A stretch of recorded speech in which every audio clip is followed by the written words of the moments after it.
আসসালামু আলাইকুম, lifestyle with বউ শাশুড়ি পেজের পক্ষ থেকে স্বাগতম জানাচ্ছি।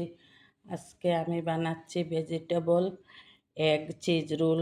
আমি প্রথমে বাঁধাকপি আর গাজর দিয়ে আমি ভাজি করে নিয়েছি, পরে দুটো ডিম সিদ্ধ করে গ্রেট করে নিয়েছি ও মোজারেলা চিজ এত বড় এক সাইজ আমি গ্রেট করে নিয়েছি। এখন আমি পাতলা, আমার রুটি এত সুন্দর হয় না, আমি গুলা গুলে আমি রুটি করে নিয়েছি। এখন এটার মধ্যে যে কেউ করতে পারেন, রুটি সুন্দরের দরকার হয় না, কারণ এটা তো বাজ হয়ে যাবে। এইভাবে লম্বাটে আকার করে আমি পুর দিয়ে দিব, দিয়ে এইভাবে একটা বাজ দিব আর এইভাবে একটা বাজ দিব। এই দেখেন, আর রুটি সুন্দরের কোনো দরকার হয় না। যারা সুন্দর করে গোল করে পারেন তারা তো পারেন, আর আমার মতো যারা পারেন না তাদের চিন্তার কোনো কারণ নাই।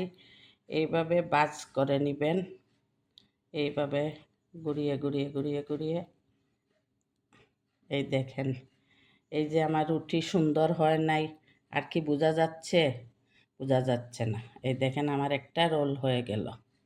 আমি আরেকটা বানিয়ে দেখাচ্ছি, কিন্তু আমার একটা রুটিরও সাইজ ঠিক হয় নাই।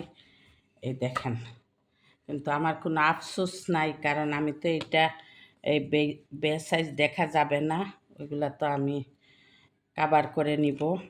আপনারাও ভয় পাবেন না যারা নতুন। আমি তো পুরাতন, তারপরেও আমার রুটি গোল হয় না। গোলা রুটি বানাতে গেলেই আমার নানান ইয়ে চলে আসে। এইভাবে, এই দেখেন, এইভাবে ভাঁজ করে নেবেন।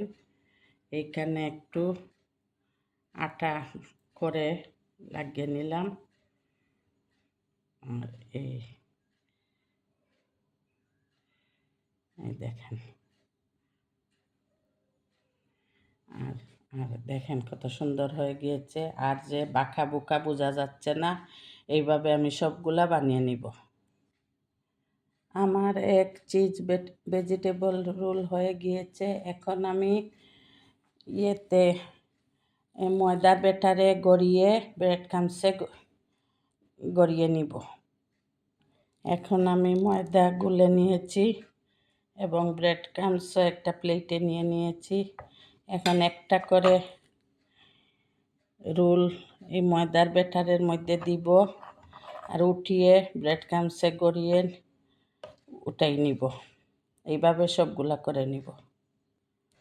সবগুলো রোল আমার রেডি হয়ে গিয়েছে। এখন আমি ডিপ ফ্রিজে একটার সাথে আরেকটা যেন না লেগে থাকে ওইভাবে রেখে দিব 4-5 ঘন্টা। তারপরে নামিয়ে একটা পলি ব্যাগে ভরে রেখে দিব। যখন খাবো তখন তেল গরম করে তারপরে আগুন কমিয়ে ভেজে নিব। তাহলে আমার ইফতারের সময় টাইমটা হবে না, ঝামেলা হবে না। লাইফস্টাইল উইথ বউ শাশুড়ির পাশে থাকবেন, আমাদের জন্য দোয়া করবেন, আমরাও আপনাদের জন্য দোয়া করব। আল্লাহ হাফেজ। আসসালামু আলাইকুম রহমতুল্লাহি ওয়া বারাকাতুহু।